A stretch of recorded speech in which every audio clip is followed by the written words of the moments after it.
Welcome back, everyone, to the Complete Pineleaf. I am back here with the guard of Vigeland, where we are finally getting ready to resume our investigation concerning dragons. We are dwarves and the folk of Durin. So, this Karaskar is a tamer of dragons? Why, that reminds me of an old tale. It is said that Smaug's grudge against Durin's folk began when he woke, far in the north, to a dead worm's head, with an axe left in it, much like the one that we see before us. Could that have been this weeping warrior?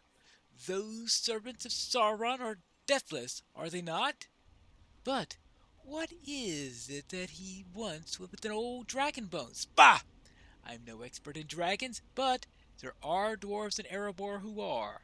Why don't you speak with Rooney, Spall, Frothi, Mogzal, and Bilger? They are counted among the most learned lore masters. Very well. Thank you very much. I shall speak with them right away. Ah, here's one now. Frothi. A glorious day! I shall speak of Scatha the Worm, which is of great interest to me, and indeed touches in many ways to the lives of all of us who have come to dwell here under the mountain.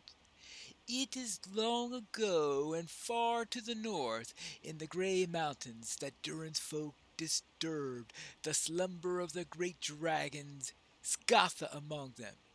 Many dwarves and their friends paid for that mistake with their lives, and a few dragons as well, but not Scatha. Swift and cunning was he, and fled that place of trouble to trouble the world above. Nor did trouble end with his death, for men fought with dwarves over Scatha's hoard, and though the greater portion of it was stolen from us, all we ever had of the treasure was a string of Scatha's teeth. They are kept even now here in the lonely mountain. If you wish to see them, you might ask Gorsim, keeper of the vaults. Right, we'll have to speak with Gorsim at some point. Now we have 5 more to speak with. 4 more. Here we have Rooney. Greetings, friend. Smaug?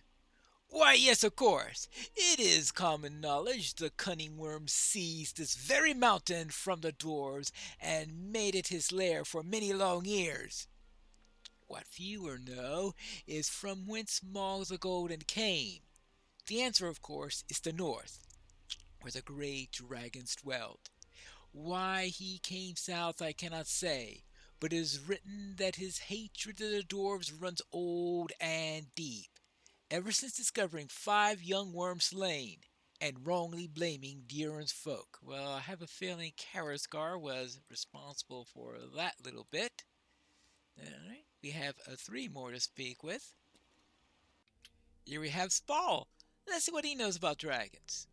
A glorious day! Dragons. Well then, have you heard the name of Hrimil Frostheart? I think I heard that name very recently. Aye, one of the eldest and most feared of her kind, mother of many cold drakes who have filled the world with terror. One of these stout axes told me another tale, claiming that Hrimil had somehow been captured by Sauron and was held in Barad-dûr. I can't quite decide whether to believe the fellow, but all the same, I find myself wondering if the old cold drake was crushed beneath Barad-dûr when it fell. I am sure that there are many people in a few chapters who would really wish that she were. Yes, but that's for another season. And now we have Bilger here. Greetings, friend. The stout axes have filled my ears with tales of Thostir, a fighter drake whom they say escaped the abyss of Mordath upon the plains of Gorgoroth. I have done some reading of the old texts, and I believe this Thostir may just be the dragon who laid waste to the dwarven kingdoms of the eastern mountains of times of old. Of course, we may never know for certain. No, I suppose not. And then that leaves Mogsaw. Ah, here's Mogsaw. Greetings, friend. Fingar, the wingless worm, lay hidden in the grey mountains long after the other great dragons were fled or slain. From hidden places he watched the dwarf kingdoms rise and grow to wealth, and so too grew his greed until at last he came forth from hiding and laid waste to the dwarf holes, claiming their coin and craft for his hoard. That is an old telling, and little else is known, although I've also heard that greed was Fingar's undoing, and through it he became a captive of Sauron of Mordor. Then, if the stout axes are to be believed, he was fought and slain shortly after Mordor fell. Bah! What nonsense! I believe it not. I guess that's a Drake involved in one of the raids. Now, let's see. That means now I need to speak to Gorseem, because he's the one who will know about Scotta's teeth, I believe. Hello there. Are you Gorseem? Stay a moment. Hear my words. What? What is it? Can you not see that I'm taking a well-deserved rest? Oh, sorry about that. By my grandsire's beard. Fine. Is the teeth of Scotha you want to see then? Oh, don't you worry. I know right where to find them. And you're lucky that you found me. Those are in the old vaults. Hardly any dwarf knows the way back there, other than me. And if Frothy sent you, I am happy to show them off. I would not mind taking a look at the old thing myself, now that I think of it. I'll return shortly. Please, drink some while you wait. No, I insist. In fact, I will be offended if you do not. Right. Bottoms up. At least it's tasty ale. Oh, okay, well, now that I've finished my drink, let's go and find Gorseem. Ah, here he is. And now, what are you doing down here? This is all wrong. All of it. Do you see?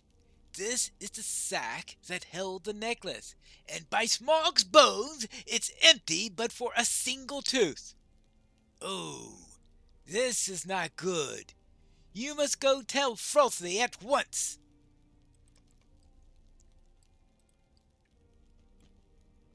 Someone stole the rest of the teeth? I have a very short list of anyone who may want to do that. And it starts with a K. We've got a problem. Long live Thorin Stonehelm, king under the mountain. The necklace was stolen?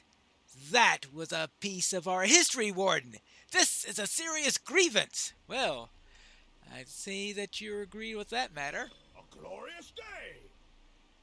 No dwarf of Erebor will do such a thing as steal that necklace. Not a one. But I couldn't vouch for those stout axes, could you? I don't think any of the stout axes could have gotten into that vault. But Karasgar was holding a dragon's tooth. Then we know our thief. I'm relieved that I do not need to think poorly of our cousin dwarves. We know our thief and how formidable our foe is, but we know little else of what he is after. Well, that's for sure. So what do we do now? Frothy, a dwarvish loremaster familiar with both Skatha and the Weeping Warrior, wishes to examine what remains of the dragon necklace. Over here, Pineleaf.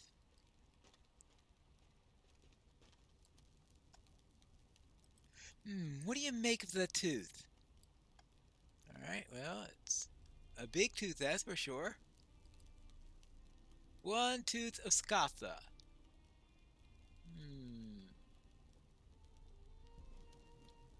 Alright, I see see a vision?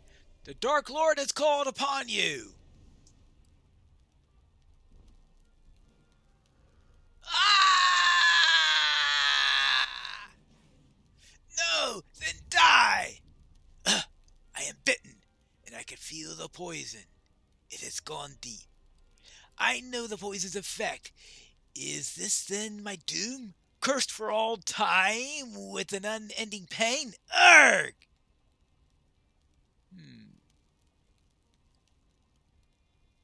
Well, that was quite a vision. All is well, and yet not all. A vision, you say? Well, what did you see? Poisoned. Unending pain. One could almost pity the creature. Almost. He must hate dragons with nearly as much passion as Durin's folk. Uh-huh. Very well. Interesting. So it seems Karazgar was bitten by a dragon. It's causing him great pain, and he's trying to use dragon's teeth to end it? Maybe? A glorious day! There can be true visions, Warden, though their proper meaning may be riddle-like. Yes, I think you ought to follow this path where it leads. I don't know what you will find, but I feel certain the journey will hold answers. Well then, I guess we'll need to find out what's going on. Greetings, friend. Now, say you were to follow the path, where might it lead? Let me think. Yes? If dragon bones are what this weeping warrior cares about, the Dale Lands are not the only place where they be found. Can you think of any others? You are the worldly traveler, after all. Well, I suppose there is Bregmore of Horhel, Dragok of Enedwise, Thorog of the Misty Mountains. You name familiar and unfamiliar worms, Pineleaf. I was not mistaken in thinking you worldly wise. In much the same guide you seek Seagram in the Misty Mountains and Folktree in Forhell. There are dwarves worthy of their beards that will be a great help to you. For Enedwite, I'm afraid, you're on your own. Good luck, my friend. Good luck. Ooh. A legendary tracery. Too bad the level cap is being raised in the next episode. Wonderful. Simply wonderful. I should have known that this will lead to a long, arduous journey. Hello there, Sigrun. I'm looking for information relating to Thorog. Will ye hear my troubled tale? You seek the dragon Thorog? You're a bit late, my friend. The undead worm was soundly defeated by a group of adventurers. If you wish to see where they won their glory and Thorog fell, I will show you. And you have come from the Lonely Mountain, have you not? In return for this favor, you will answer the many questions I have of the dwarves who dwell there as we go. Well, I suppose so. Let's go. Sigrun, a dwarf of the Misty Mountains, has seen the Weeping Warrior, and now would visit the corpse of the dead dragon, Thorog. Right. Nearly there now. Look for yourself. Yeah, it looks like a dead dragon and a lot of rust.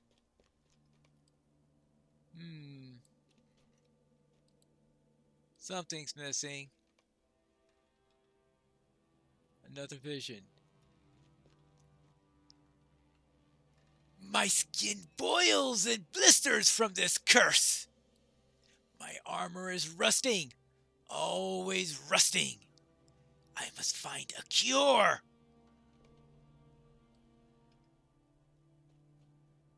Bones are missing, and Karazgar was here. Not good news. Not much to see here but old bones. Are you ready to leave already? Yeah, let's go. What I learned is what I hoped not to learn. Woe betide me. Well, I hope your journey was worth the effort. It would seem that you obtained what you were looking for, did you not? Unfortunately. Now, what's further away than the Misty Mountains? That's right. For hell. When does spring finally arrive at this place? It must be frigid here. Might you lend me an ear? You're indeed welcome here, and heartily. But what in the long leagues has brought you so far north? I see.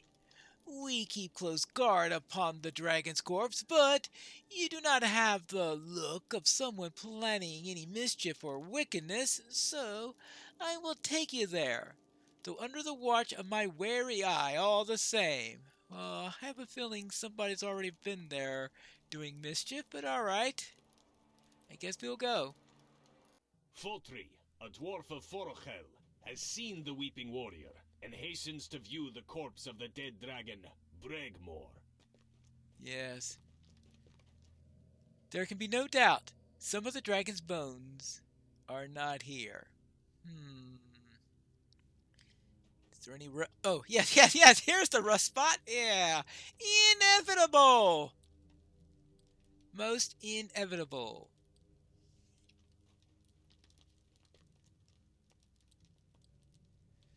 There is not enough of Fingar's blood left. Perhaps if I crushed bones of the worm Bregmore, will that sustain me? I have no other choice. We will see. He's trying to concoct some sort of potion to cure him of whatever he has. Blast! Someone was here before us. The look in your face tells me much. You seek the one who beat you here. Oh, yes. So I do. Karasgar seems to travel rather quickly. What do you want? Bones stolen from Bregmore's corpse. And you are quite sure that it was the work of this Karasgar? Oh, most definitely. He's got a trademark that can be seen a mile away. It is not that I disbelieve you, Warden, for the bones are missing clear enough, now that you have pointed it out, but out from under our noses! This is a fell and devious foe that you hunt, and I wish you all the fortune there in your contest after him. Yes, it's going to be quite a contest. Quite a contest. Well, I guess that leaves Drega. I can only conclude that dragons like cold places. Maybe because nobody else does, and they hope that it will keep away pesky adventurers and discourage them from coming to their lairs. That's the only reasonable cause I can think of. The cavern has clearly been disturbed, and snow-covered rust trails across the mountain. Yeah. More rust. More rust. It appears that Karasgar has already been here. Well, so much for that. Let's see. At least I get... What do I get? Well, I get a decent pair of trousers, I guess. Let's see what I get on the Tracery 106. Well, obviously I got tons of those. That's the 106 one. That's clearly getting there. But what about this golden one? Let's see. Steadfast cooldown. Steadfast cooldown mod. I don't even know what that means!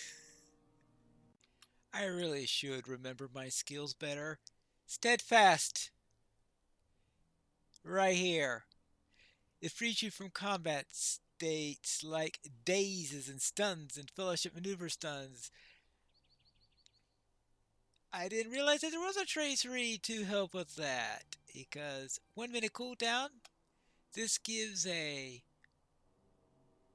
It says 16.5 seconds cooldown. I will presume that the purple version gives you 15% on it or something like that. Or actually, the cyan version most likely be the one that gives you 15 seconds. But in any case, this gives you a nice cooldown, modification cooldown so that you could use these more quickly. That sounds like a good one, and I wish I had thought of that one before. So I think, let's see, which one did I decide I don't need? I'd say ambush, critical chance, and damage multiplier because, yeah, there you go.